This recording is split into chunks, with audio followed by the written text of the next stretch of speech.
Welcome back, guys, gals, gays, and theys, to the Hangout Quest podcast. I'm here again with Camry. I'm Camry. Alex. Yeah, that's Alex. Alex, better known as Aimbot Allen. But this, anyway, this week, it's still a Genshin week. You know, it would be maybe a Star Rail week if I got my Joe Shao. Oh, no. I missed out. Yeah, I got a stupid Bronya instead. And I'm really sad about it. I want to defend Bronya and be a pal to make you feel better, but I can't because you and I both know that I hate Bronya. And I like Bronya well enough. It's just that like I have Sparkle and Rune May. I don't know. I don't like her that much. I like her girlfriend more, and I don't even like Zila that much. So yeah, I don't know. I struggle with Bronya being Wind because everything about her, it's the complaint that I have for Star Rail, just kind of top to bottom, is that there are lots of characters who I feel strongly should be an element that they are not. She obviously should be Ice. Why is she not Ice? Who made the decision? She's the queen of the Iceland. Yes. And you know what? If Cocolia were playable and she were Ice, I'd get it. And then Bronya can be any element you want. But she's not. Bronya is the new Cocolia. And so she needs to be Ice. And Argenti needs to be Fire. And Yunlin, the Fire Dancer, should be Fire, in my opinion. So, holy cow. Those are some hot takes about Honkai Star Rail you just dropped. Oh my gosh. Okay, so that just gave me a great idea just now. I think that maybe we should talk about our Genshin hot takes. And that's something I think we should talk about. What a seamless transition. I'm so glad you noticed. Really natural segue. Okay. So we did a section a couple of weeks ago on how we went to Reddit and we critiqued a whole bunch of people's hot takes. And now it's time. It's time we put our skin in the game and put some hot takes out there, maybe for the community to critique or something. Or for us to critique. I'm going to critique your hot takes here, hey. But I'm also going to critique yours. Well, I guess that's allowed, but we all know how you like to lose. Some of us were here for the Shinha Hulk debate, and I just want to prepare you. No, that's fine. I already have the new science. We'll get to that later. It's fine. I've already fixed that problem. Don't worry. All right. Well, I'll go first, real quick. And I'll take a very calm take. It's not that hot of a take. Also, okay, so I'm gonna sit here and do disclaimers for forever. Let's not do that though. The disclaimer is disclaimer free, no disclaimers. Yeah, no disclaimers. Everyone's got opinions about the game, and I hate it whenever people want to, hot take. I think people should play the game the way they want to. Anyway, so my first hot take has to do with the NPC problem. I don't think it's a problem at all. And I think that I get to claim that it's a hot take because most of Reddit is against NPCs. So that's my excuse. And I'm very for NPCs. I love NPCs in quest lines. I want them to take up time. I don't care that Idea takes up a ton of screen time in last year's summer event. I love Dooney in Dia's quest line. I love Dooney in the Archon quest. She takes up tons of screen time in the Archon quest for 3.0. Yes, but we are happy every time she's on screen. And we're sad because we're supposed to be sad, but we love her. Mm-hmm. Yeah. And I mean, like, some of the worst offenders, like Nilu's story quest, where she's got like 5 named NPCs that have like hundreds of lines of speaking. Like, I love Nilu's story quest. It's one of my favorites. Zhao's story quest where that like idiot is like trying to start a cult, fails, becomes a new leader of a real cult. And like that guy's great. I love that guy. I forgot. I love that quest line. I forgot about it. But yeah, I mean, I love NPCs. I think that they're great. I think that they provide a lot. I think that NPCs are a very important narrative device for storytelling. So that's just, you know, where they can't be our main characters, because our characters don't change much. You know, like they enter the story. Dia is as self-actualized today as she was before the start of her story quest. Actually, I mean, I guess it's not even. I think that is true. I think that it's true that like Dia is the same person, and she was just put into a new situation, and just because of who she is, the outcome is the way it was. And that's like, it's like she didn't go through much character growth in her story quest, and neither did any of the other characters. None of them go through very much character growth. I mean, you know, arguably some of them did, I guess, you know, but I'm thinking like Raiden or something. She turned from a badass Archon into a waifu. That was her character arc. But anyway, sorry. What's your any rebuttals? Largely, we're exploring a new facet of the character that's already a complete character. I do have to fight back a little in that the Nahida arc that broke my entire heart with where she meets Greater Lord and erases her. Oh, yeah. Is a story quest. Is that a story quest? Okay. I'm pretty certain it is her story quest. It doesn't. I don't see a difference. These archons. Let me think. Like, it's fine. I don't even care if it's a story quest or an archon quest. Well, this is kind of important to me. But Ruka Devata is an NPC. Sure. So it still bears to what you're saying. But actually, I'm remembering her first story quest is the evil guy that uses dreams for bad, and the second one is Apep. So actually, I'm wrong. It's definitely an Archon quest where it's definitely an Archon quest. Yeah. Okay, never mind. Yeah, not a moot point. But I mean, people talk about the NPC problem in Archon quest too, though. So it's fine.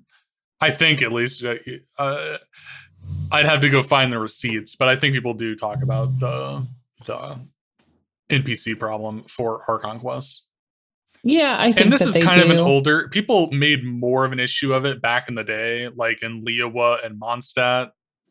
People make less of a fuss, like since Dooney, because Dooney's great. So like, and I mean, that's kind of my point though, is that like good NPCs are great. Like that's the point, you know. Like I'm here for the storytelling anyway. You know, it doesn't really matter to me that I can't play Dooney.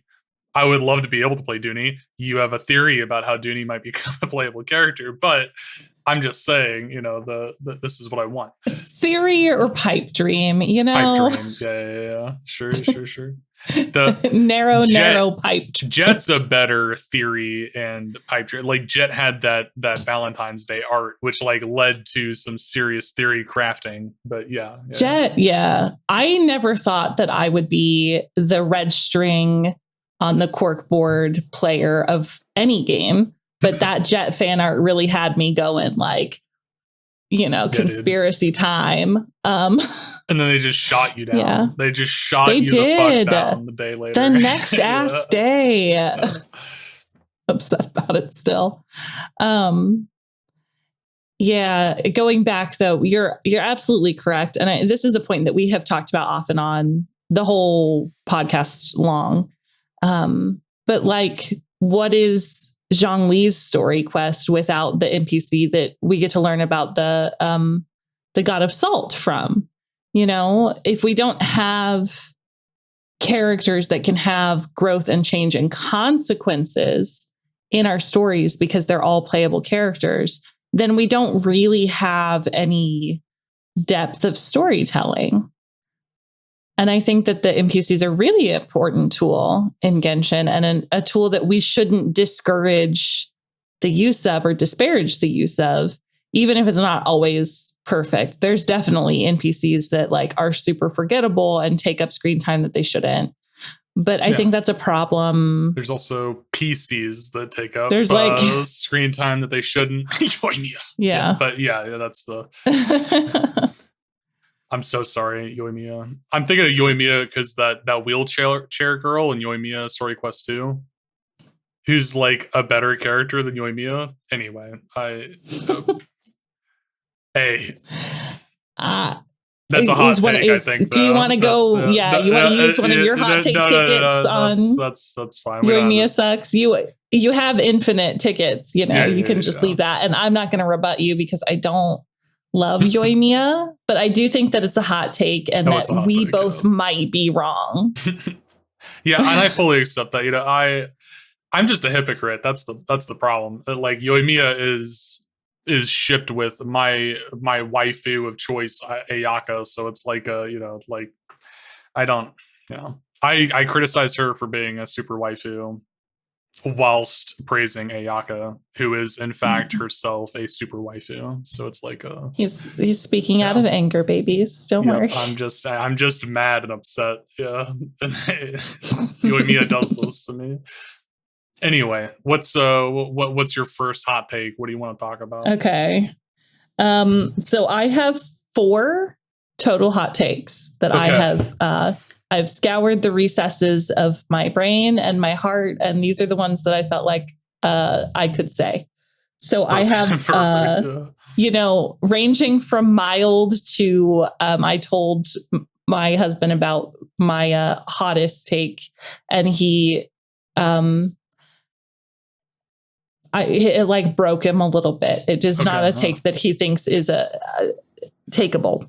It's short-circuited then. Okay, do we want to go? Because you're a human and so is your husband. So it's like we're all humans here, not robots. I am not a robot that Aimbot Allen programmed to be on this podcast with him and largely agree with him. And my partner is not also a computer program that is not real. That, just to quickly go over that. Sorry. Continue. Yeah.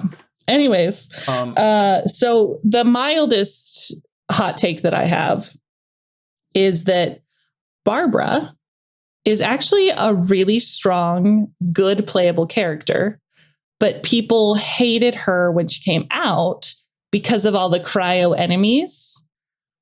And because Hydro wasn't as versatile before Dendro.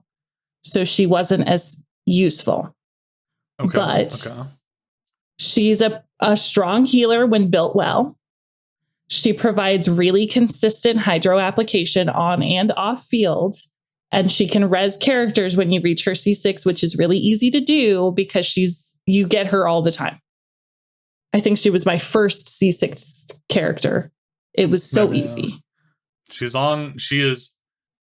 a starter character and also on banners, so it's kind of weird that way because there's not very many of them like that. Like Lisa and Kaya and Amber are not on banners, but Barbara is, and so is Noelle. But Barbara even though they're starter characters.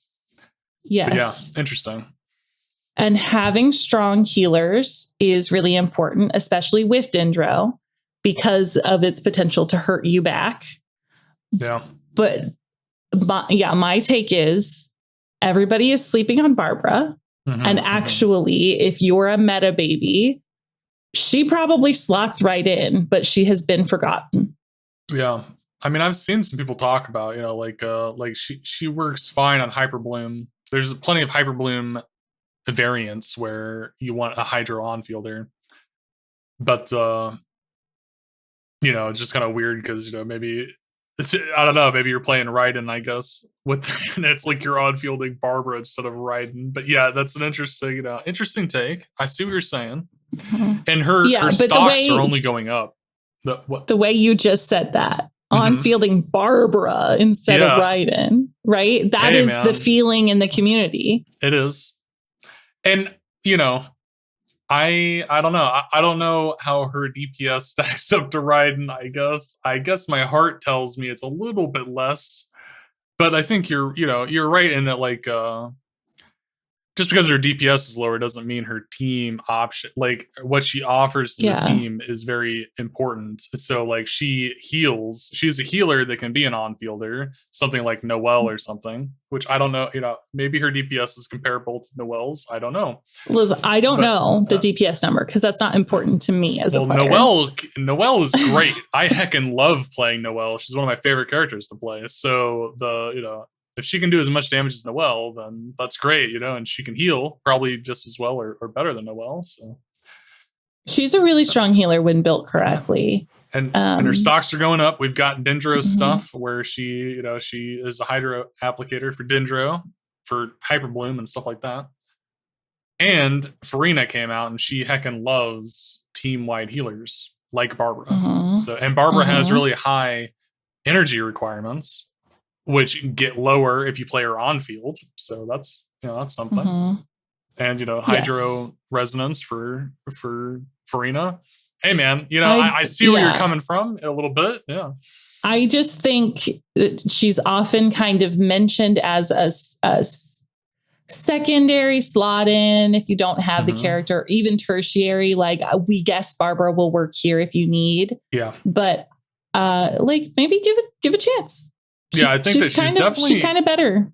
Got a lot of problems with overcoming like being the free healer option, other than Noelle. I guess Noelle is also a free healer option, but it's like Noelle also struggles with this, where it's like they're the first characters you're given, and no one wants to play the first characters you're given, and that's just kind of like the way it is, So even if they're pretty good, so yeah, interesting. Yeah. Okay. That's my mild one. Do you want to go next, or do you want? I only have like one more real hot take, so maybe you should go twice. So I'll do my other mild one. Yeah. Okay. Which is that Eula sucks. that's Eula mild, as a right? character sucks. As a design sucks. Her outfit is dumb. Her hair is awful. Her voice acting is good. Her voice acting is pretty good, but everything they make her say sucks. Oh my god! I didn't realize you were going that hard. I thought you were like mildly not interested. I thought your hot take was like, I'm not going to pull for Eula. You hate everything about her. Okay. Not pulling for Eula is not even a take, because nobody wants a Eula. That's why they leave her in jail, because she sucks as a playable character. Oh, well, you are wrong there. I'll fight back for Eula's character. Okay, you're not but wrong. We can agree. No one does pull for her, so combat wise, she sucks. Yeah.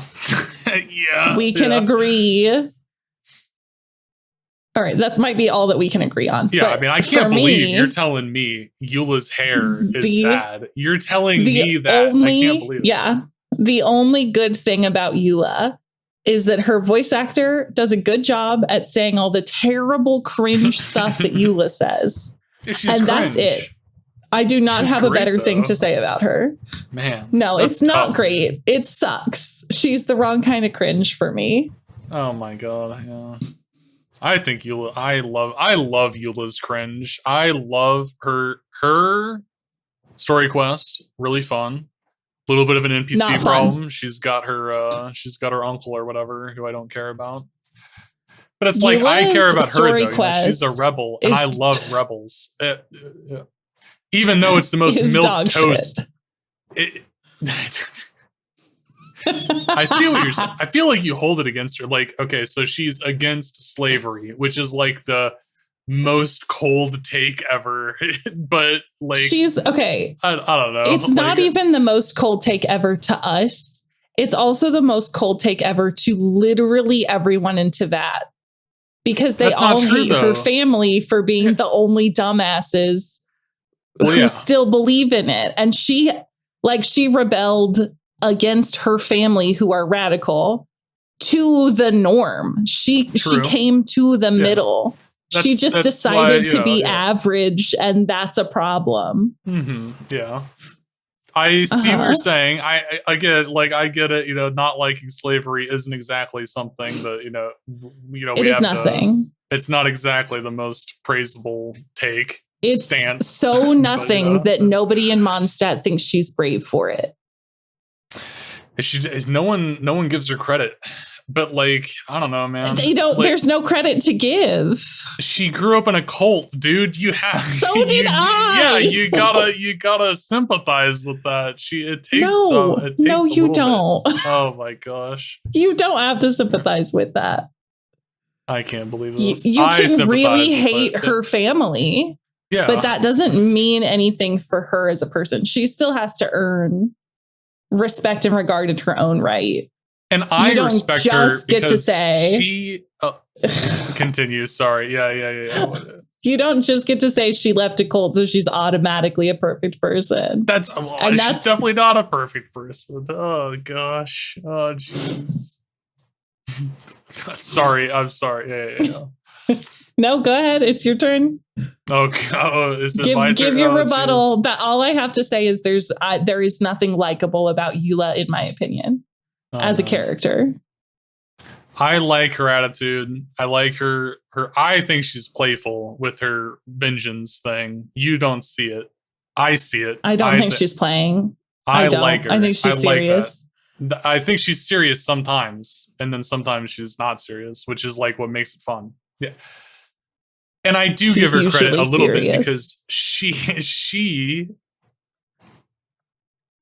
says like she is a family person and she's really sad that she has to like be against her family all the time, which I respect, or I could sympathize with a bit myself. So it's like I like her. I think it's a little bit brave because I think it is hard to rebel against your own family when you don't want, when you like them, whenever you're interested in having a relationship with them.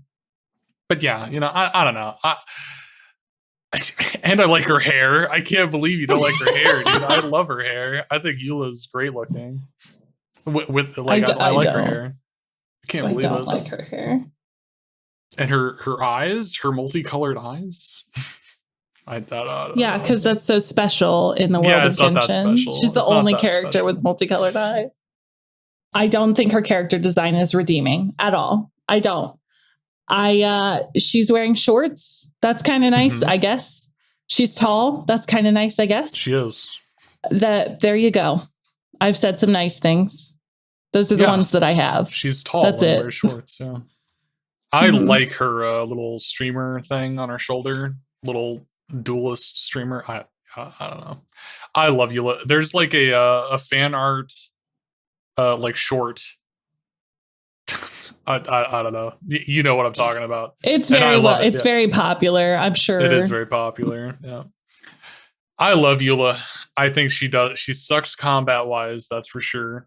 I do want to get her one day though. I want to be a full ass cryo simp and get all the cryo characters. So Eula's on my pull list eventually after I get all my Farina cons. And then, along with Ganyu and when and it's Wriothesley, no longer possible to do in the game. But yeah, I mean, I don't have to really worry about pulling for Eula because it's not like she's gonna be pullable ever again, so it's fine. We already had her 8 months ago, so it's like there's gonna be 2 or 3 years before she comes back.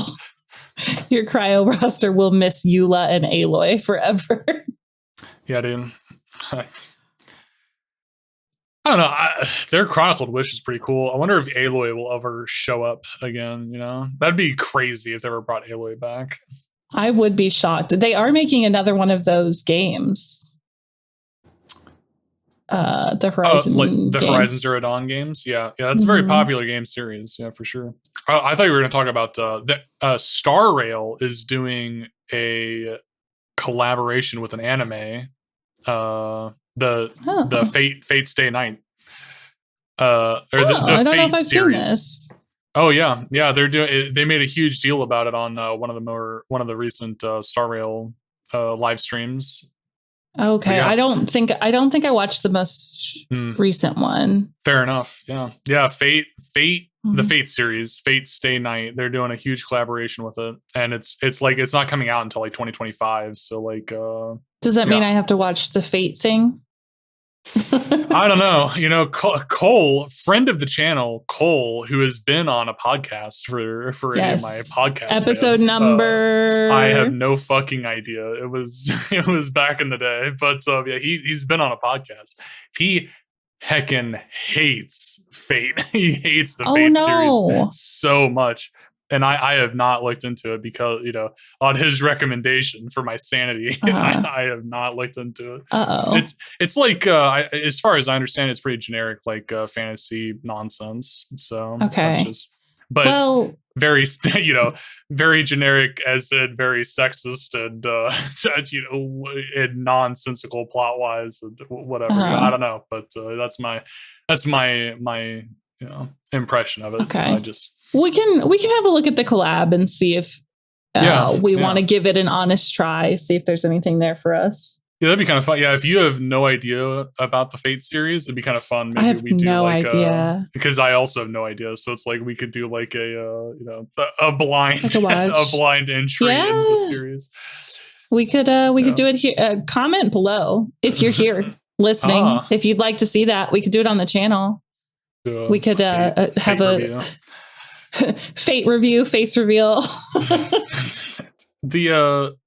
Yeah.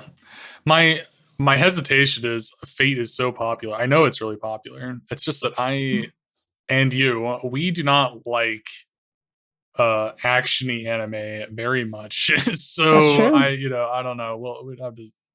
I don't know.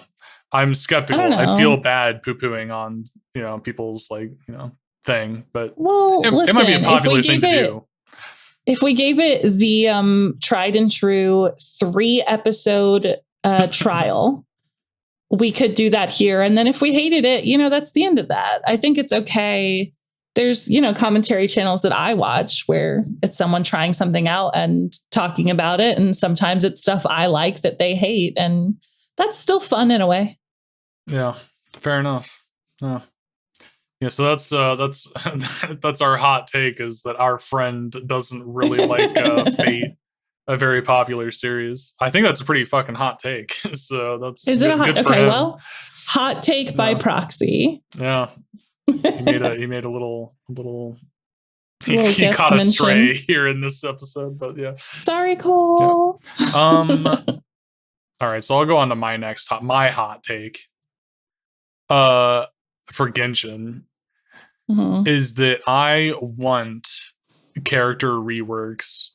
I think that's a hot take. I don't see it actually talked about that much, which is an interesting thing to me because it's very common. You know, it's not really talked about. In my, like, I play League of Legends a lot, and in League of Legends, which is a game that's 10 years old plus, it's like, you know, 12 years old now.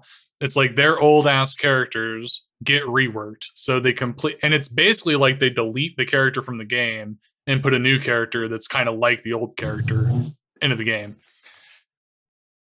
And it's like a visual update, you know, all their abilities are different, the character looks different, all their skins get updated, stuff like that.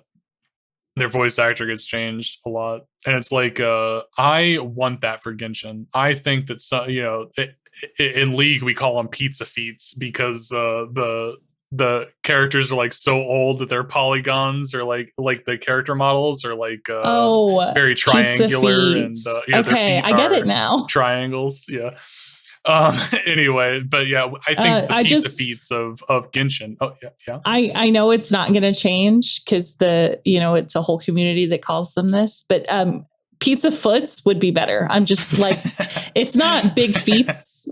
Dinosaurs, it's not big feats. It's big. It's kind of the fun. It's funny. It's a joke. but it's anyway, hilarious. Pizza foots is better though. So just Yeah. Continue. Yeah, I just I really want some of the 1.0 characters to get reworked, and I love some of the 1.0 characters. You know, I think Bennett's great, Kachig is great. You know, Jean's fine. I like these characters. Fischl is a 1.0 character, and I heckin' love Fischl. She's like one of my favorite characters. So I would be very sad to see her go away. But I wouldn't. But the point is, like, a good rework comes in with an honest, like not even a reinterpretation of the characters, like an honest rework of the characters. So we still keep Fischl, we keep all of her like personality traits. We just give her a better kit, which Fischl, of course, is like one of the most broken kits in the game. So like it's not a very good example, but like someone like Chung Yoon who has like a terrible kit, it would be really good for him to get an updated kit that like is more modern, that like fits in and is playable with the modern group of characters. And there's a lot of characters like that. Like Kaching is practically unplayable compared to some of the other Electro DPSs that have come out. And it's like, I know they kind of want that because she's a standard banner 5-star, but even the like Zhang Li, who's just a big shield, his kit is dog shit. You know, like there's a better and more fun way to have a big shield than the way Zhang Li does it. So like it would be cool to have his kit reworked entirely and give him like new mechanics or something, you know? And like Geo especially would benefit from this because all the Geo characters are dog shit up to Navia. So it's like I think that up to but not including up to and not including Navia, of course. Yeah, of course. But yeah, I'm just saying, like, I really think that some of the older characters would benefit from having their kits completely reworked. And it's like, you know, there are people out there who like live and die, like they live and breathe Sayu. You know, Sayu is their very favorite character ever, and you know, they just really love Sayu. Sayu would have a better, like, if they just, you know, if they reworked Sayu and gave her a more fun kit, a more fun personality, people would love it, and like more people would like her, you know. And it's like it's a net positive, which I'm against utilitarianism, but anyway, my point is this is, you know, I think that it's the best way to go, and I'm used to it. Like I said, you know, my games are used to these things. I think Gacha games is doing it. Is Star yeah, I see what you're saying. Yeah, you know, they're giving a new skin and new kits to old characters. Like March just got her whole. I haven't played it yet because I'm behind on Star Rail. I'm in Genshin right now, but March just got that total rework. She kind of did. Yeah, that's an interesting point you brought up, because it's like a rework that's not a rework. Like, and you could totally do that in Genshin too. I feel like they easily did it in Star Rail, so they can do it in Genshin. You know, it would just take some effort from this $1 billion company to put in a new kit that you can opt into. That would be great. You're right. They wouldn't have to change element in the way that they're doing with Star Rail. Oh yeah, you could keep, Rail, you know, interesting. Sayu is wind, but we're updating it in a way that makes it more playable. But even without that, I really agree with visual updates for characters. Yeah, visual updates especially would be great. Like Kokomi, for example, has this really egregious like necklace situation where there's pieces of it that are supposed to be 3D that are flat, and the texture on it is all kinds of wrong. And there's like a lot of older characters who don't have the same love and attention in their skins that like the characters in Fontaine and in NATLAN have. And I feel like even if we didn't get a total rework or a total relaunch, I want a graphical update to these skins. Yeah, that's that came out forever ago. It's not all or nothing. You know, you can give Kokomi her 3D gems instead of having her gems painted onto her skin. You know, so that's you're horribly painted onto her skin. Yeah. You're totally right. Yeah, it's not all or nothing. And you know, there's a very like deep spectrum of reworks. You know, like there's a huge variety of ways they could go about this. And I think the very best way would be like what you're talking about with like March 7th, where they just give a new option, like a new optional way to play them. That's totally crazy. Yeah, to have a new kit that you opt into, and you can switch back and forth. That'd be crazy. Yeah, and I mean, I'm more radical than that. I'm totally fine with them, you know, deleting the old character and putting in a new one. But yeah, that makes me anxious. But I feel like in the case that it's opt in or opt out, if the rework for Fischl is dog shit, you can still go back to playing Fischl, who you love, instead of like losing a beloved character because they fucked up the kit. Yeah. Which is totally the fear, that totally makes sense. Because there's a lot of characters like that. Like I'm a big Yaimiko player. And people like, a hot take of mine is I love playing Yaimiko. I think she's a great character to play. Everyone heckin' hates playing Yaimiko though. And like, she's definitely like a character that, if you did a poll on the community, who needs to get reworked, Yaimiko would probably be one of the front runners. And if they took her kit out and gave her something completely different that doesn't play the same way at all, I would be upset. But lots of other people would probably be very happy about it. And that's that's something that I'd have to bite the bullet there, philosophically speaking. Like if I'm going to say take Sayu out, I have to accept that people would take out Yaimiko maybe eventually.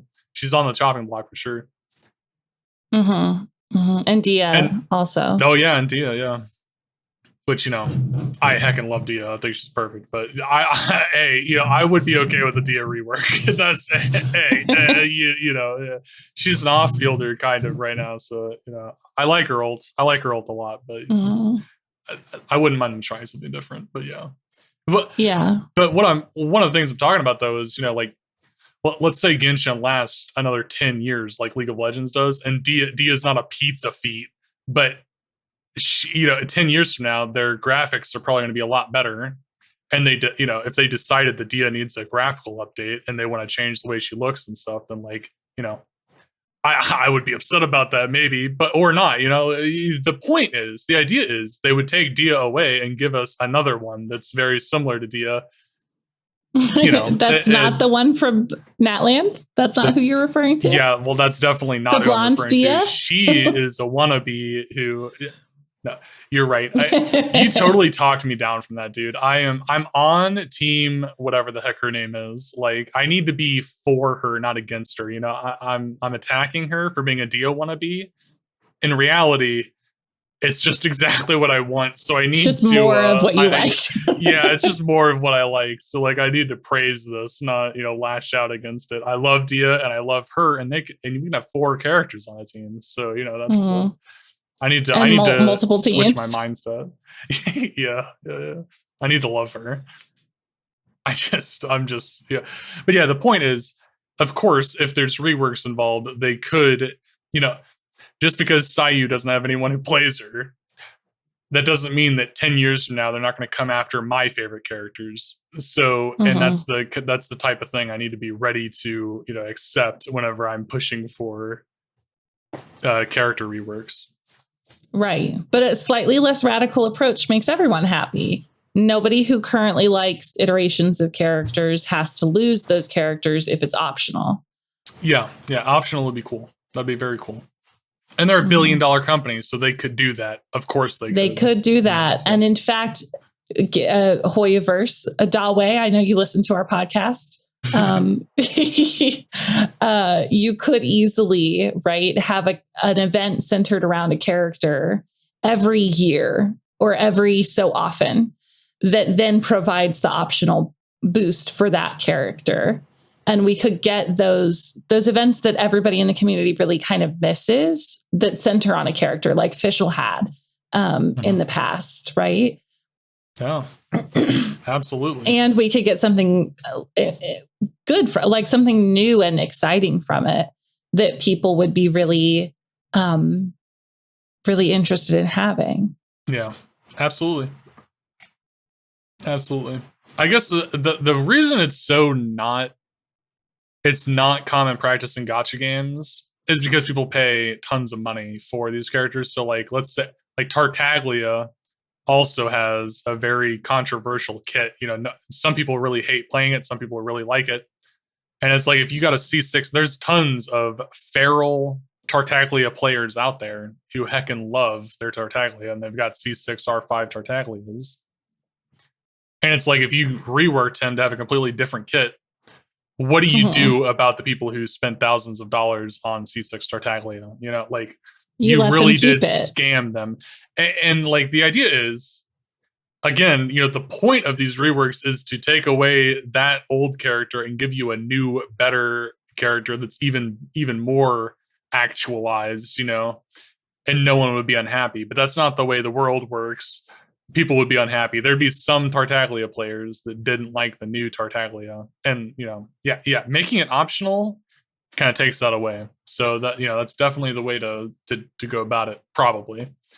But yeah, I don't know. It's just something I think about a lot. I really like character reworks because I think it's super healthy for the game. Like I think Fischl is an insanely powerful character, and Bennett is an insanely powerful character, and Zhang Ling is an insanely powerful character. Like it's bad that these characters are so powerful in their eyes, so it's like a rework could be in their best interest. I don't know, I don't know. I don't know, so I don't know. I think about it. And of course there's reasons to like these characters, like Ganyu is a character that not very many people like to play. She's like an old age charge attack character that not very many people like, but she does like mathematically compete with the newer characters. So it's like, but it's just tougher to play around her teams and stuff. She's not as intuitive as Lenny, So like she needs an update so that she can be like Lenny, be as fun to play as Lenny. And people hate playing Lenny too, by the way, but that's just charge attacks. But anyway, but like Lenny's awful to play, and he's also 10 times better to play than Ganyu. So like Ganyu would benefit from a rework. But people heckin' love maybe Ganyu. we could get some character for Ganyu. Well, you could start with fan favorites, and you could give us new iterations of their kit and events that center on them, and maybe even a new skin or a graphical update that's optional. And we'd all be pretty happy. I think this is a hot take that is the right temperature, and we need to get it out there. Thanks. Yeah, I agree. I think I'm right. I think you're right. I think you're definitely right. Now, I have one last hot take, and I think I'm wrong about it. Okay. But my take is that artifacts should not exist. This is my very spicy. Holy cow. This is my very spicy take that my husband hated. Is I don't want to tune my character to be playable on different teams. I don't want to set them up to have different skills or different loadouts or different abilities. I want you to give me a character, and when I level them up, they are the best that they can be. And then the weapons can make some decisions about the way that I play them. But that's it. There's too many stats, and there's too many little adjustments that you can make to like maximize your character or whatever. And I get that lots of people like that. But for my money, just give me different characters that do different things. I don't need to make my character be able to do 8 different things.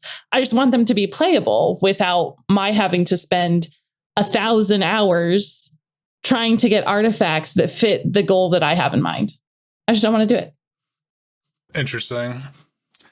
I'm trying to think of like other games like that, where like you don't have to do with builds or anything that's like equivalent to artifacts, like League of Legends. You start the game and all the characters, like, there's characters in that game you play, and when you start the game, every character has the same skills and abilities like Genshin, but you build items on them, kind of, and at the end of the game you lose your items. The next game you start over with 0. But I don't know, it's interesting. It's interesting take you got here. Persona, it's turn-based, so maybe it's a little different, but my argument is that for Star Rail it should be exactly this. You have characters, they have set stats, they have specific strengths and weaknesses, and you can give them a weapon, armor, shoes, and a trinket. And those can have their own special, like, stat boosts or buffs or, like, different agility and speed and accuracy, whatever. Like, little things. Yeah. So that you can customize them and continue to power them up. But it's just too much. You're saying there's too much on Genshin. I'm saying on Genshin, I have to do the weapon, and I have to do sets of artifacts, and on each artifact there's so many stats and substats, and I have to worry about getting the numbers right and my critical value, and I just don't care. You should hand me Kokomi and say, this is a good healer. She has very poor defense. That's how she's built. You can give her some things that like a little bit buff her defense, but her base stats are her base stats. And then I'm good. I'm fine. I can get something that has like a +5 defense on it and I'm happy. And someone else would get a +5 to healing instead and have a glass cannon. And that's great. Whatever. I don't want to have to work this hard to have a character that's playable. Yeah. Interesting, dude. That is definitely a hot take. This is a nuclear take, I'd say. This is a nuclear take, and I'm probably wrong. I should just play a different game. But that might be that might be the main argument against you, is like just play a different game, because obviously Genshin isn't what you're looking for. Except that's not really it, you know? Yeah. So like in the vein of what we found last time, maybe when I pay money to get a character, they can come with default artifacts that are good, that are fine. And then I can optionally spend my time and my resin making those better. But I don't have to. I want my character to be able to, maybe not 36 star the Abyss, but like get through all of the content and be able to go up against the weekly bosses without my having to invest, 2-3 months worth of resin every single day and trying to get the right artifacts that'll do the right things so that my team works. I don't want to do it. Yeah. And it's funny because like functionally, the game already kind of works the way you're talking about. Like you just have to you have to have a lot of baseline knowledge for that though. Yeah, right. There's like a little bit too much. Yeah. I still have to know too much. Like if you just give me like, this is a Kokomi flower and a Kokomi cup, like when I get that character, so that I don't have to go and be like, okay, which sets, which main stats, which substats, which whatever, to just kind of kit them out the first time.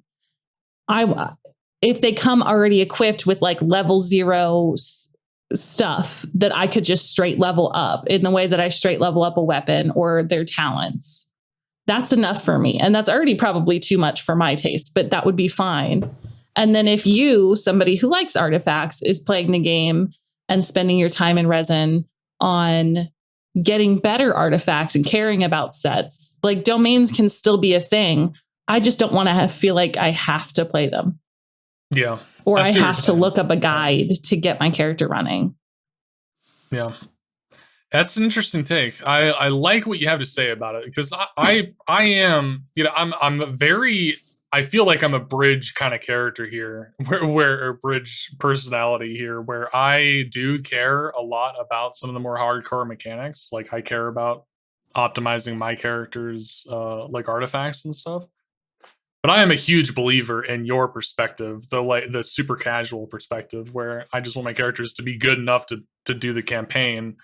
And that's kind of like, that's kind of it. I'm done. Like, I don't really care that much, especially like overworld stuff. Like I like overworld difficulty level. I feel like that's a fine, place to be, where fine. Like weekly bosses are kind of hard, and that's something, this isn't a hot take, but like Arlecchino's weekly boss, I bet you haven't played it yet, because I haven't played it yet. But you're going to have to, because these new characters coming out, some of them are going to have Arlecchino as their weekly boss. It's so crazy. I'm so sorry to catch a stray like this, but I have the intention of playing it before NATLAN comes out, but probably what will get me to finally do it, I know. Probably what will finally get me to do it is pulling a character that needs the material, if we're all honest with ourselves. Well, my point is Arlecchino's weekly boss is pretty hard. And I think that a lot of theory crafters and like more serious like players out there in the community like don't want to say that. Like they don't want to say like, oh, a world boss or like a weekly boss is hard.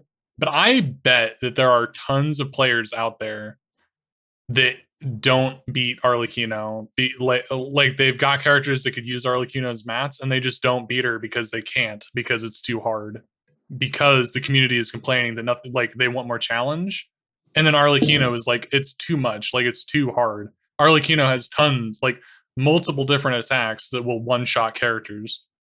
So like it's quite challenging, and it's true that a lot of the weekly bosses aren't that challenging, but I don't think that they should be that challenging. Like there shouldn't be that. They shouldn't be Dark Souls bosses where you should expect to die 50 times. This is the Dark Genshin, Souls not bosses Dark Souls. should be somewhere else.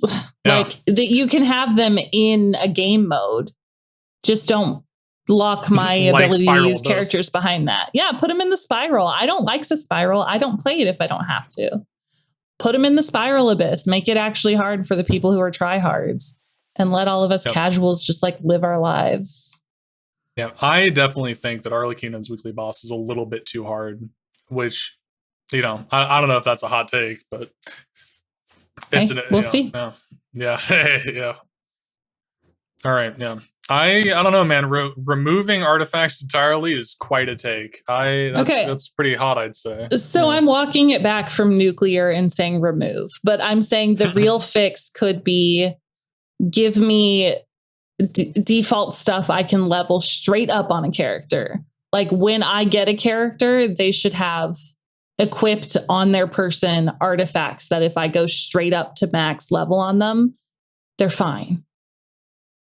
I see what you're saying. I don't know. That's pretty tough. That's pretty tough. Because like the problem is, the worst thing in the world is you can get an artifact with crit rate, crit damage, attack percent, and energy regen, and then get all the rolls into energy regen, and that's a dog shit piece. So like, right. I also think that artifacts shouldn't be rolled. Yeah, I think it should just be like a straight and predictable increase in those stats. That's one of my favorite things. It could even, if you wanted it to be gambly, you could even rank order them so that if you have a crit stat is number 2, that's always going to go up more than whatever your number 4 is. It could be, you could still push on it. Sure, whatever. But I do think it should just be a predictable, an even amount. Yeah. I kind of like Wuthering Waves has a different mechanic than Genshin, and that like there's no substat rolling after the initial one. So it's like if you've got crit rate on your piece, you've got crit rate, and there's a range. I think crit rate's like 5 to 10 or something, but it's like so if you got 10% crit rate on your piece, that's at level 4, and then at level 8 you get the next substat. And if it's crit damage, it's just crit damage, and then like at level 12 it's attack percent, and if it's attack percent, like that's it as you level up. And it's like there's no like 5 substat pieces where you have to roll into crit rate 5 times. It's just if you get it, you've got it, and that's kind of it. And I kind of like that. I kind of like that rolling mechanic a bit better than Genshin. Yeah. I think that you're right on the right track, where like I still think that that's probably a little bit too much, but it is better, I think. And it's cool to have pieces with like higher substats, like their crit damage is just 10 to 25 or whatever, and it's like if you get crit damage at 17%, like you can kind of just be happy with that, and it's fine, So I don't know. I like Wuthering Waves artifacts.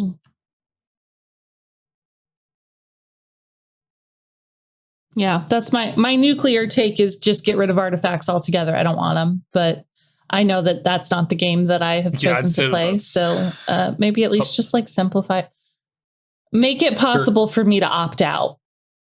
Is all I want. Right now, you have to outsource in one way or another by just telling me to build your characters, and that's how you opt out. But it's like, yeah. Right now, my opting out is slipping you my my account information.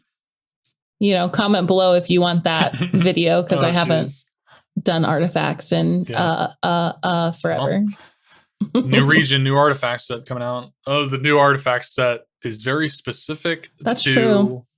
Oh no, NATLAN characters though, so I'm pretty upset about it. But anyway, yeah, you don't have to worry about that. Yeah, don't worry about it. I don't want to. I have to farm artifacts. Ugh. All right. Any final thoughts on hot takes? Right. I want to move on to our next section. Okay. No. So this week we have to revisit an older section of wild character comparisons. We're going to scale it back a little bit this week and only do one of them. But mostly... Yeah, because I've cooked new science. Because you've cooked new science, right? So it's going to be a little more involved. Last time, the biggest weakness of the section last time was that I couldn't force myself to be right as easily. So I need to do that this time. So I've concocted a new system for us. So this, of cheating, absolutely. Of so cheating. I will cheat 100%. Okay. But, so what we're doing here, for those uninitiated, is we're going to compare Genshin characters to outside characters. An example would be Lisa and Gandalf is our best example. Or maybe Shinha and the Hulk. That was our best example. Characters that are similar and are comparable, And last time, the comparisons were great. And the idea is to come up with who is the best character through any means necessary. And last time, it was 2 up in the air and I couldn't win every time. So we ended up with the Hulk being a better character than Shinha, which is unacceptable. But by the way that we were scoring it, which was roles reverse, who does the job better, functionally, who's the better character in this comparison. The Hulk wins. Yeah, well, this is the problem. It is not my feeling. It's not my feeling that the better character overall is the Hulk. I like Shinha better. Now we get to get right to the bottom of that because I've got better science this time. We can do this. So what we're going to do this time is we've got categories and scores. So we've got 5 categories here, and we're going to give them scores out of 10. And in the end, the person with the highest score out of 50 is going to be the best character. That's how we're going to do it. Which is, of course, very cheatable. I'll just give my favorite character 10s, and then that'll make them win. So here we go. Okay. I do feel like we need to keep track of my scores versus your scores. Like, we need a column each, because I want to know what the uncooked science is for both of us before you add it together and maybe hide some bonus points in there. Do you know what I'm saying? Yeah, I don't trust also you. Don't. I wouldn't trust me at all. So that's. Well, I think you're right. I think this is a good idea. We'll do that. Yeah. We'll get a grand total at the end, but so we'll keep our scores separate. And mine will be the bias scores, and yours will be the real science scores.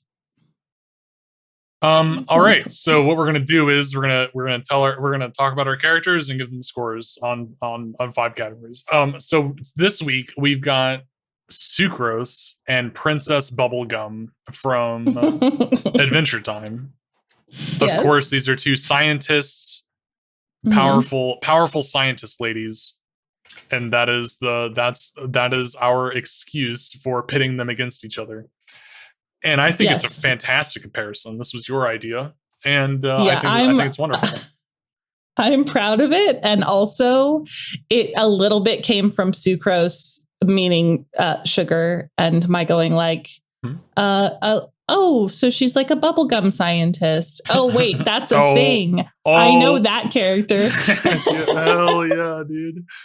Adventure Time, Princess Bubblegum is amazing. We heckin' love Princess Bubblegum around here. Best fascist in the world. Absolutely. Like, if I'm gonna be fascist, it's gonna be for Princess Bubblegum. That's the down with monarchies, down with the elite class, unless it's Princess Bubblegum. But yeah, dude. All right. So our categories here are power level, character depth, hotness, job swap, and X factor. So let's just start off with power level. Okay. Sucrose, power level.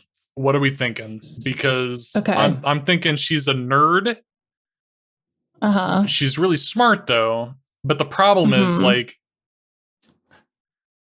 like she's not that powerful. Like she's pretty, she's got her little concoctions, but I don't know, man. Like she doesn't Right. have a whole lot of combative capabilities. She's got cool, in game. She's pretty strong. She's got her EM sharing. She's got her grouping. Mhm. That's great and all, but like Mhm. Sucrose in a fight, I think loses on her own, without Right. help.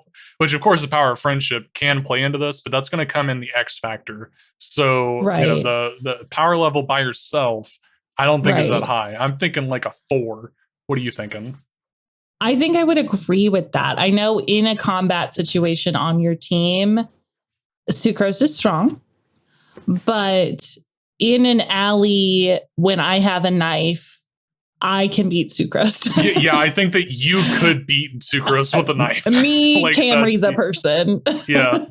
I think Sucrose would be afraid to meet you in a back alley. So yeah. Yes, and that's maybe 3 out of 10. Maybe that. So like, I'm gonna argue my score for Sucrose power level is going to be a 3, because I would also argue that she, as far as science goes, is less powerful than like, Albedo, or like maybe even Timaeus, who stands at the alchemy table, because a lot of the time in the story, like her experiments are not going well, and her experiments are little things.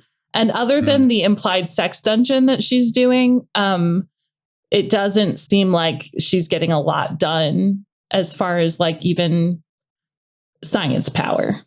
I see what you're saying, but now that you've mentioned it, like I am personally impressed with Sucrose's science power. So I think, like, I don't know where else to express that. I guess the X factor is where I would express that, but I think I'm going to raise my power level from a 3 to a 4. Okay. And I think that this might be the first example of how I can easily cheat the system. But so anyway, it's working as intended perfectly. Okay. So I think that you're right though. Like you're right in that her science level isn't quite as high as a lot of the other characters in the story. But it's still impressive to me. I might be too impressed by a woman in STEM, but I still like it. I think it's good. So I don't know. Right. Yeah. So we're comparing characters. These are comparative scores. Yeah. So when we go to talk about PB's power level, I do think that it's much higher. I think she's probably a 7. Her science power raw is easily a 10. She makes sentient beings. That's going to be in her X factor for sure. Yeah, she'll have some X factor points. But you want to put her at 7. we see Princess Bubblegum in combat situations against the varmints, doing some general punching. She can hold her own, and she's more than willing to hold her own. And I do think that she stacks up in a lot of scenarios. Of course, I'm talking later seasons. I'm not talking Princess Bubblegum before they figured out what they wanted to do with the character. Or she's kind of a damsel in distress for the sake of letting Finn save her a little bit in the early seasons. A little bit. But she may have been, placating the 12-year-old that was running around. I think she was, yeah. A lot of times. Because she is strong. And we know, like, Warlord PB before the current timeline was also pretty tough. So I'm going 7. She's willing to like she's willing to do it, she is like she's a leader, dude. She's a leader of men. She'll lead armies if she has to. She does later on, so we'll discuss it later, but I am going to give her a 10 in X Factor. She's got a lot of that. She does, dude. PB's got a lot. She's got a big X factor for sure. I think that you might be a little high on as 7. I think I'm going to give her a 6 in power level. Okay. That's fair. I just think she beats me in an alley. Yeah, I think that I think that's right. To meet her in an alley. I think 5, like average, would be a good like cornerstone. Like, could we beat them up in an alley? And like, I don't think I could. Like a PB's got a gadget for the situation. Like some dude walks up on her in an alley, she's pulling out her gumball gun and sticking me to the wall, so like that's just what's going to happen. So I think she could cold cock me and then she'd call me a donk. And that's why it's a 7. Yeah, that's fair. Yeah, I think that she's definitely powerful, and she's got some like even if you got on top of her and like you had your knife, like she like rips apart into little gummy pieces. She doesn't even die whenever you stab her. So she, I don't know, she's a gumball and you're not. So there's a difference here. But yeah. All right. I think PB clears Sucrose pretty handily in power level. Pretty handily in power level. Character depth. Let's move on to that. What's going on with you? Let's do PB first this time. Okay. Okay. Let me think, because PB has a lot of character depth, but also sort of a weakness of her character is that actually, no, she doesn't. She doesn't go through a lot of change throughout the story. She's kind of the same in the beginning as she is in the end. She does go through a change. Yeah, she goes through one major change, and it's in her like over control, over surveillance, fashion kind of tendencies that she lets go of when she gets dethroned. But largely, character-wise, I think she's pretty actualized at the start. And I don't think that she's getting a ton, like, for a show that does character depth really well. She's probably one of the lesser explored characters. And that works, but I wouldn't say that she's like as deep as Marceline or Finn or Jake, obviously, but like even some of the other, like Flame Princess even. We have other characters who have more emotional... Princess. Well, yeah, I think we have characters who have a lot more emotional depth that we get to see. And I think PB's already been through the vast majority of that without us.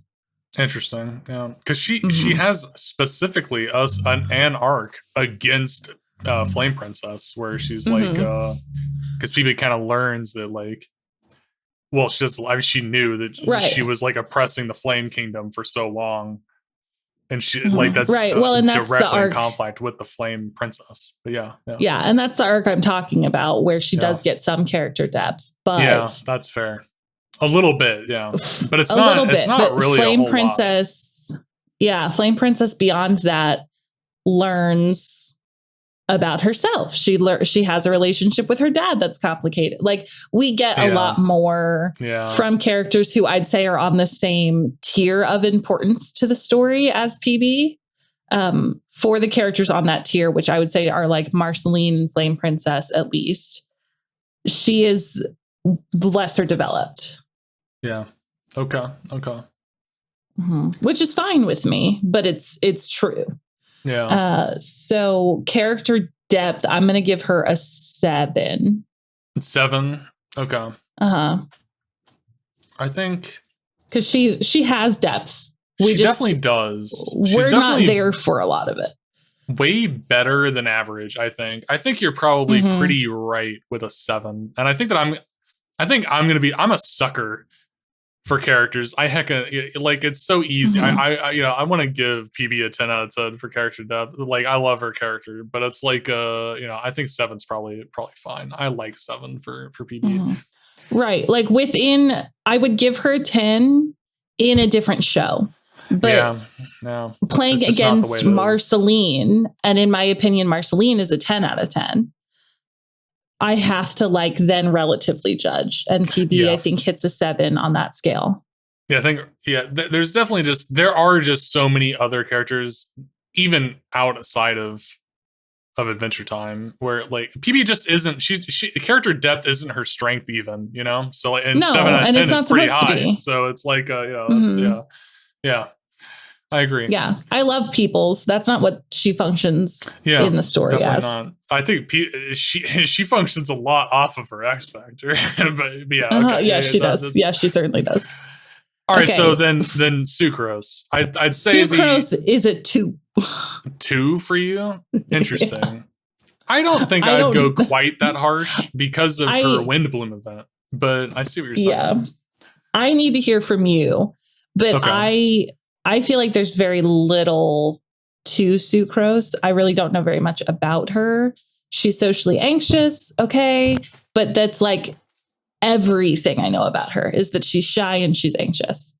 Yeah, she's shy and she's anxious, and that, you know, it's very relatable. Which I remember. Sure. So the Windbloom event was the event I started playing Genshin on, and it's funny because I remember playing that event and thinking like, oh, wow, so this is what they like do over here in Genshin, like because I came over here expecting like waifu baits, and you know, like I knew Genshin for Lisa, and that's kind of like what I thought like the whole game would kind of be, and then I came in and I'm like, oh, it's way more predatory than just hot waifus. I didn't realize how predatory they were going to be. They're going to give me a character that's like just like me for real.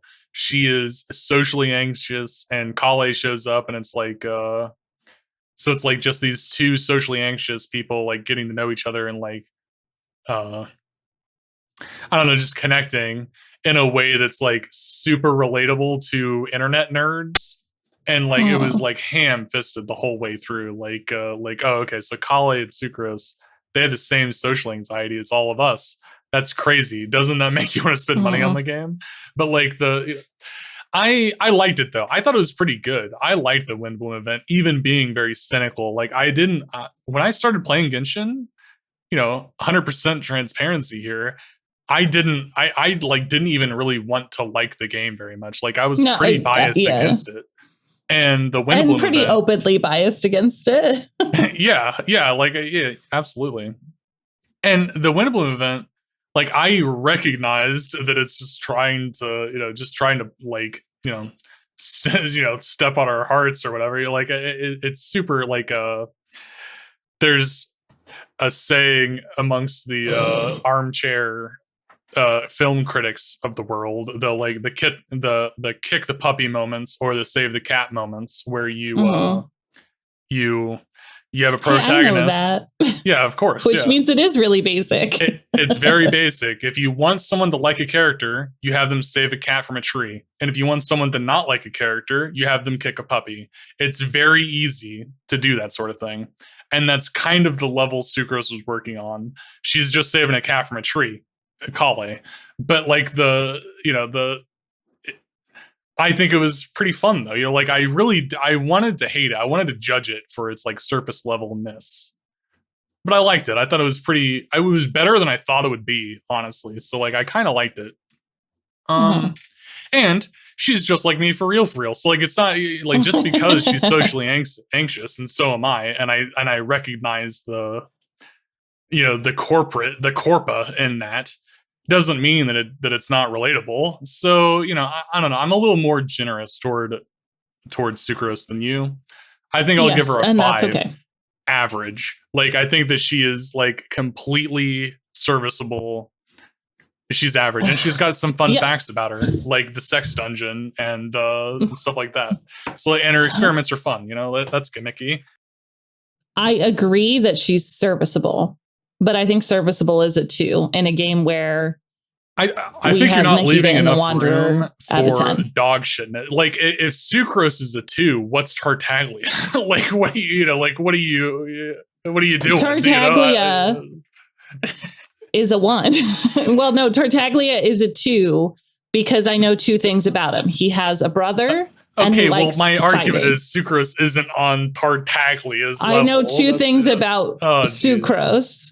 She's socially anxious. She's shy. She does experiments.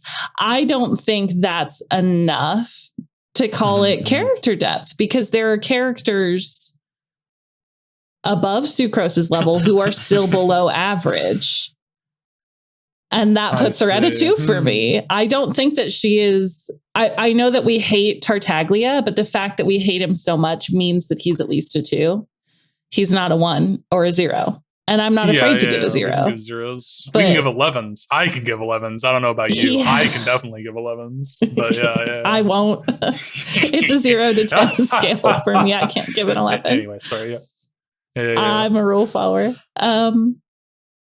Yeah, I just, for me, she's a 2. For me, there's nothing there. I mean, I disagree, I guess, but I can't really argue against you that much. And I might be just like a sucker for this, and I might be cheating a little bit. I don't really know. Like, well, like who knows what's going on in my brain?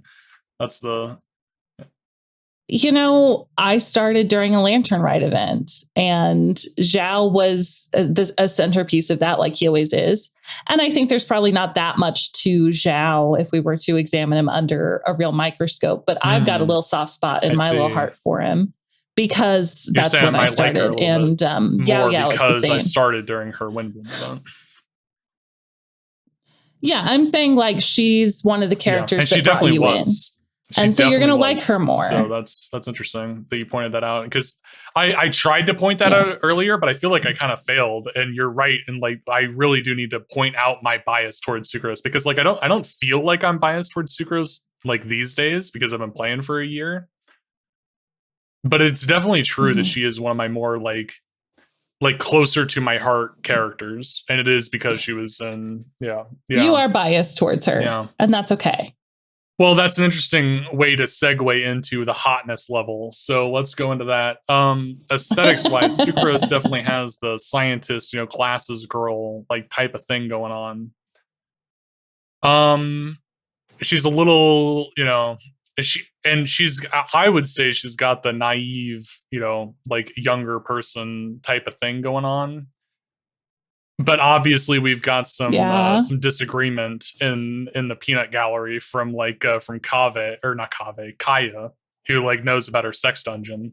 But I would still put her in like naive young person thing, which makes her not that hot to me. So I don't know. Yeah, that's she's probably.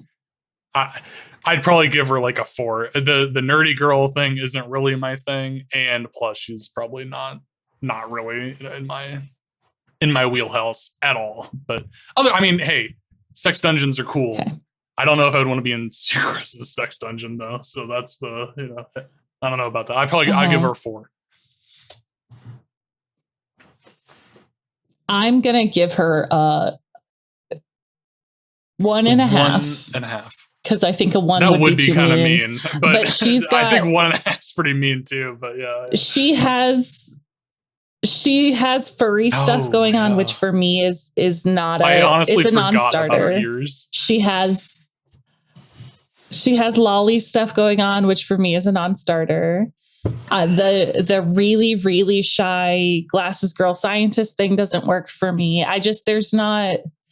When I encounter Sucrose, I want to like parent her a little bit, which means there's not that hot. Yeah. There's nothing there for me. Which is, maybe that's a weakness in our science. Maybe we should switch this over to aesthetics instead of hotness, but that would be off brand for us. So we have to keep it at hotness. So unfortunately, that's just how it has to be. Like Yao Yao is going to score a 0 on the scale, and there's like nothing we can really do about that. Mm-hmm. Yeah. There's nothing we can do about that. Yeah. And I think that's fine. If you have aesthetic likes, that can be part of your X factor. That's how it's going to have to be. But, for me, PB also suffers here because the nerdy glasses girl thing isn't my thing. And I know she has more to her than that, but I'm only going to give PB a 4 personally. Yeah. She's okay, but she's just not for me. As discussed a couple minutes ago, am a little too into women in STEM. I'll give her like a 6. I think PB is pretty. I think she's pretty up there, and she doesn't actually have glasses. She's a glasses girl without glasses. Hey, well, sometimes she does. Anyway, I think she's pretty hot, and I like her personality. Mm-hmm. I think it. I like her personality. I just think that in the relationship, I'm the PB. I'm not looking for another PB. And that might be self-aggrandizing a little bit, but I'm the type A person. I don't think the two of us would get along very well. Yeah. And honestly, both of these characters, like something maybe we should talk about whenever we do these comparisons things, like neither of them are very like, I think it's very fun to like objectify people who want to be objectified. And neither of these characters are very much like that. Like they're not really trying to be sexy. Right. So there's no like it's probably wrong of I feel bad doing this category for these characters. So it's like like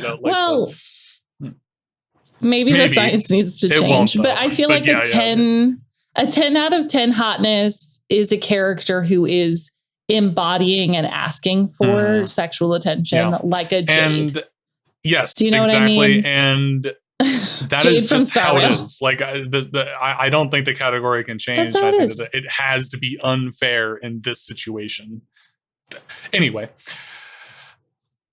let's move on to the most interesting thing we've got here. Probably is the job swap. So can Sucrose like swap universes and become PB, and can PB swap universes and become Sucrose and like do their jobs in the storyline? And then we give them a score on this. How well do they do in each other's jobs? Okay. So my take is that PB doing Sucrose's job is really good to a point. But I think that Sucrose functions in Mondstadt in a way that PB wouldn't be able to function, which is very quietly and very under the radar and very out of everyone's if she's notice. Competing with Jean, Jean would put her down. So, yeah. Right. And Peebles would walk into Mondstadt and would look around and go, and try to fix it. And I just think that would go bad. So I think that PB scores a 7 because she could do all the science that Sucrose does. She could do the combat that Sucrose does. She has more toughness. She could probably advance Sucrose's career, but she would take it too far and fall and have to like go to Sumeru. I think PB would have a more prosperous existence in Sumeru at the college. It's funny. Yes. She could probably like there. PB just stepping into Sucrose's shoes. One of the things I'm thinking about is like, I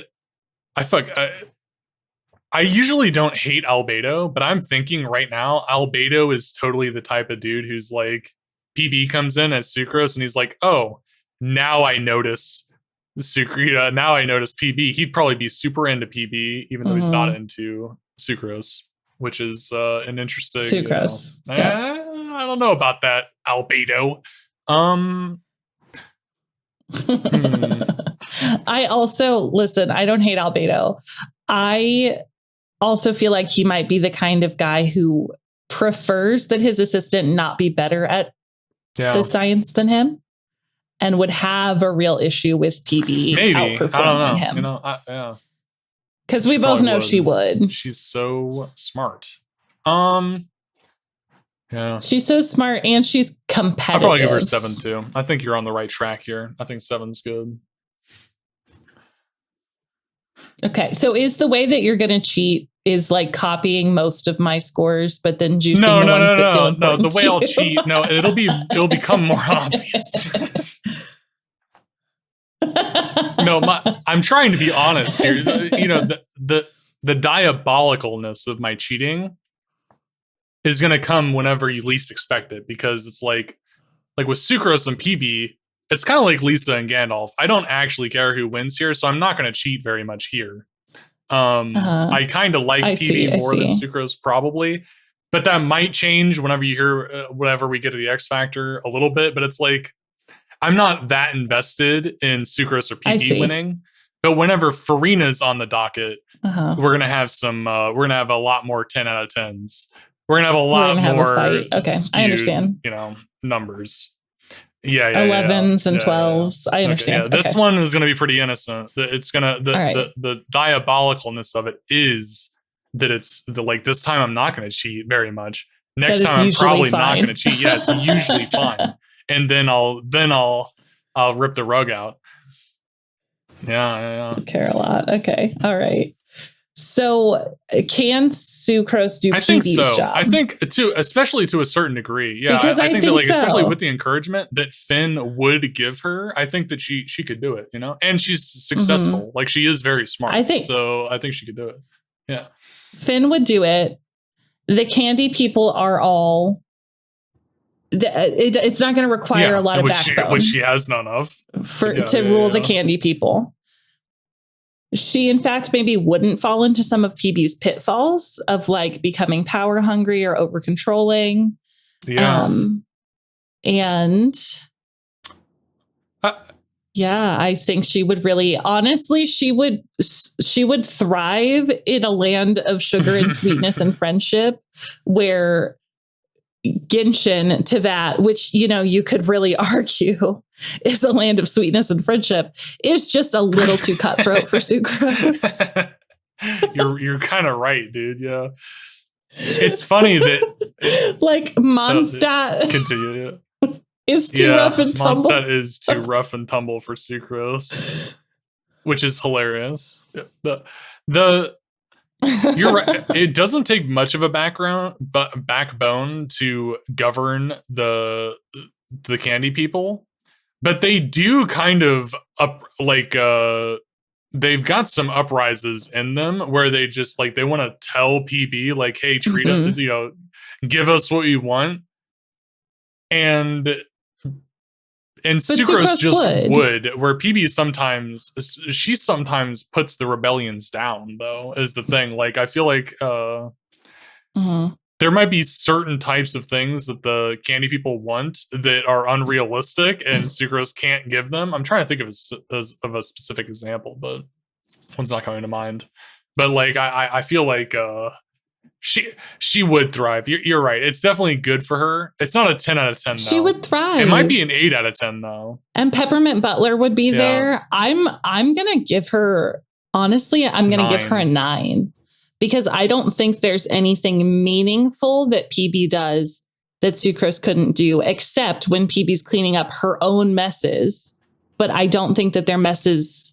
I'll follow your lead here. I'll give her a 9. I think you're right. I think that you're right, and that Teyvat is too cutthroat for Sucrose, and she would thrive in the Candy Land. I really think like Candy Kingdom would be best for her. Now, if she left, the confines of the Candy Kingdom, we might be in trouble. But I think. Right, that's what Finn is for. And she has enough combat expertise that she could handle Ice King, which is the biggest threat that PB faces day to day. Yeah, that's true. Yeah. I mean, Ice King probably would try to take Sucrose too, because she is a glasses-wearing nerd, just like his girlfriend. So yeah, she's very Betty coded. Yeah, she might attract a little more attention from Ice King than PB did, but yeah.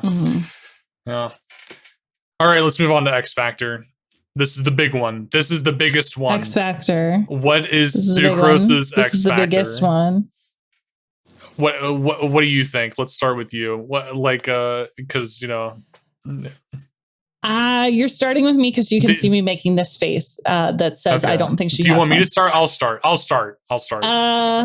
Okay. Yeah, you start, please. I want to be more charitable than I have been, but I think Sucrose is cute. She's fine. She's got some skills. I like her, her bone collection. It's fun. She is smart. She's a woman in STEM. And then she has a sex dungeon, which is kind of a big deal. I'm kind of really into that. So it's not okay. It's the sex dungeon is a meme though. It's not like a real confirmed. I see what you're saying, but like it's confirmed in a way that it's basically real to me. And the X Factor, I feel like has to be, it's got to be a certain way, you know. And it's like it's got to be able to include All right, headcanon. okay. I'm gonna give Sucrose a 6 on the X Factor, slightly above average. Like not every character has a sex dungeon or is a woman in STEM. So like that's kind of it. She's not, you know, she's not the craziest thing. She's got some cool skills. You know, she can create tornadoes and shit. It's fun. I like her. You know, I like her. Just not that much. So that like 6 out of 10 I think is pretty much perfect for me. Like I think I like her more than average. Like I like her. I like her more than some people, you know. So that's the that's my thought. I'm going to give her a 3.5 because I want to round out my final number. 2 for being a woman in STEM because we love women in STEM. And the other 1.5 because she's really good combat wise, like as a team support. She has EM share and she has the crowd control. And have I ever built her or used her on my teams? No, but you know, she's got the juice. So we'll give her that. That's for sure. Tons of it, I'm sure. She's got juice. Let's go to okay. You know, I feel bad. Like I don't want to move on from Sucrose's X Factor too quickly, but that's kind of I like her idle animations a lot, dude. Whenever she's it's very she's very picturesque in her idle animations because she's got that she's like doing her little concoction and then it explodes in her face and it's really like she's shocked. And you know, that's very she's very quite expressive. I like her. Screenshots are important. That is true. I'm just justifying my That's 6. True. I'm That's just justifying my 6. Yeah. You can give another point for screenshot ability. You know, this is it's fine because I can think of a couple more categories of characters that are gonna be my 7s, 8s, and 9s and 10s. So I think 6 is fine. Okay. Yeah. I just want to point out.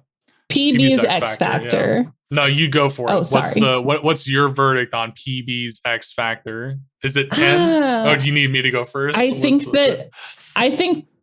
PB is a 10 on X Factor because her character functions largely on X Factor.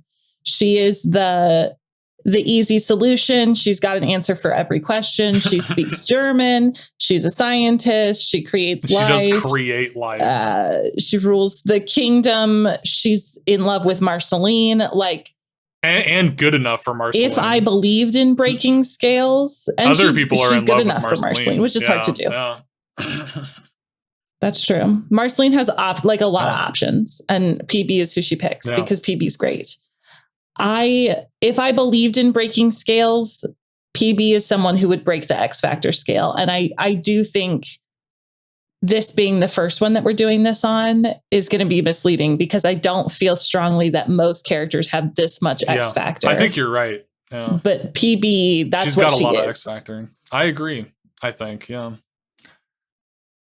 I think you're right. I think that 10 out of 10 X Factor, I'm fine with it, dude. I think of like some of the most like influential, like, you know, not points in my life. You know, it's very it's kind of a big statement to say influential points in my life. But like you know, one of my favorite fandom moments though, they come from PB. You know, I really like Vermint's the episode. I really like the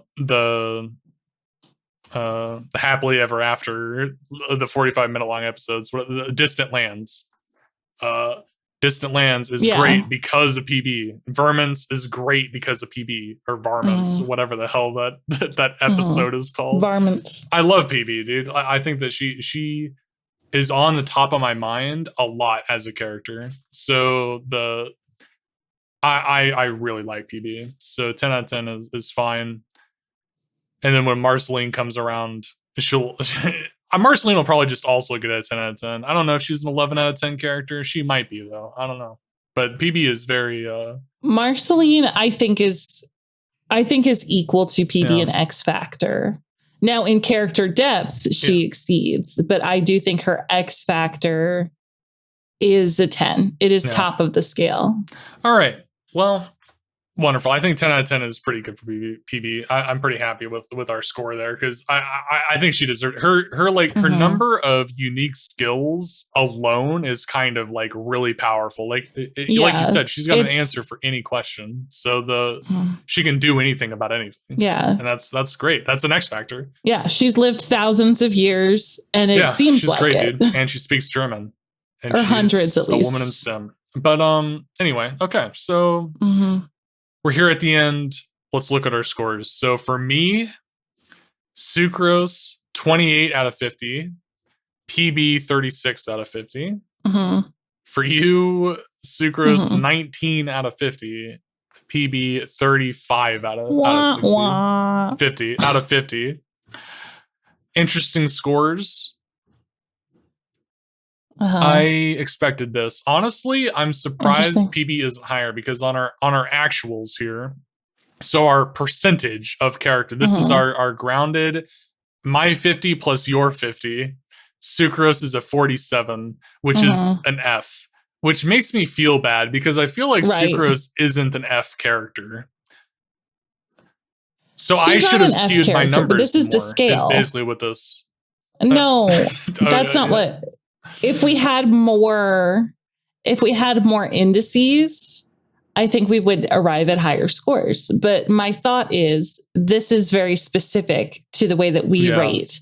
It is, and I don't know that the curve is actually what you think it is. Yeah. We need to be grading these on a curve. You're right, yeah. Because I don't see us ever getting 100 character, like ever. I don't think that's going to be the top of our scale, unless you're really cheating. Okay, so I would cheat for Erin and Akari. She's probably 100. Let me think. Never mind. I'll think about this later. Anyway, we got to revisit Erina and the whole Genshin. I don't know, some of the older, the last episodes. We got to give them some of the old ones because I want to win. You want to win. Yeah. I'm going to tell you now, you don't want to do this system on Shinhan. No, I do, though, because I'll just cheat. It's fine. You'll just cheat. But my scores will be there for you to know. That's fine, because you won't cheat. So Shinha will get some score, and then the Hulk will get some score, and then I'll give Shinha all the score, and Hulk another score, and then I'll win. So it's fine. I think she probably only beats him on hotness. In job swap, she'd be fine. But I think, what would you give Shinha and the Hulk on job swap right now? Tell me. Well, we already had a really long discussion about Shinha and the Hulk on job swap. And I think that job swap 9, Hulk can do everything Shinha can do and more. Maybe even a 10 because of the and more. And Shinha 4. She can't. 4? She's not. She can't do half the things fine, that he does. That's the margin of error is fine because I'll just give her a 10 out of 10 and it'll make up for it. Anyway. Right. So when you cheat, it'll look that way. But I'm just saying my table won't look that way, and then you're still not going to get up to 100. Yeah. Like that's not going to be the end point of the curve that's ever. Probably true. And we got to get some banger characters in here. Like Erina, we can bring Erina in because Erina is probably the closest I'm ever going to get to giving a 50, like a perfect 50. Character depth wise, she's not there quite. But we'll see. Character depth, she's not quite she's not scoring all the way up, you know? Least, she's only getting like a 7. All right. We kind of interrupted PB's scores here. So my score is PB is 36, yours is 35. So she gets a 71 out of 100, which is a C. That's a passing grade, like a C minus. And hey, that's pretty good. Again, on a curve, probably much higher than that. On a curve, because it should be on a curve. Because I think we'll need to do like 10 of these and then think about what our standard deviations are. Yeah, I guess so. Yeah. Hell yeah. So 71 out of 100 is actually pretty high. Like she's getting really high scores here. Yeah, it's actually quite high. Yeah. Yeah, basically every score was above average on her. Well, except you gave her a 4 on hotness. Every score was above it. I'm not going to argue with you that much on that one. Well, so that's fine. Yeah. Like there are arguments to be made. It just, she's made of gum. I don't know. I'm struggling fine. With it. You can struggle with PB's hotness. She's not the hottest character in the world. So, I'm not going to argue with you that much about it. If you're trying to give someone else, never mind. Okay, cool. This is great. Okay, yeah. So, all right. So we're done with this. That's fine. Let's move into our final thoughts. Let's do that. So, final thoughts this week. Sucrose devastatingly just can't compete with PB. PB is a better character. Shocking everyone. And that's, that PB is a really good character. I'm really happy with PB. I think she's a fantastic character. Iconic. She's the moment. I love PB. I'm really glad to see this. And it's like, I don't even think like it's not that we like cherry picked a good matchup for her. I think Sucrose is a pretty good matchup for PB. I think that not many people would be able to do PB's job. So hey, that's the. I think Sucrose was a good option. I think Sucrose did. I'm pretty happy. Really with great. And if it were the old system from before, Sucrose might have won. If it was only job swap, I'm just saying, which would have upset me. Yeah, if it was only job swap, it would have upset me quite a lot. Yeah, because I think that's why this science is simultaneously better science for actual science and better science for me. Where I can you can cheat and I can feel really good about my comparisons on more than one metric, because I do think PB is a much better character than Sucrose, but job swap only, Sucrose wins, and that's not fun for me.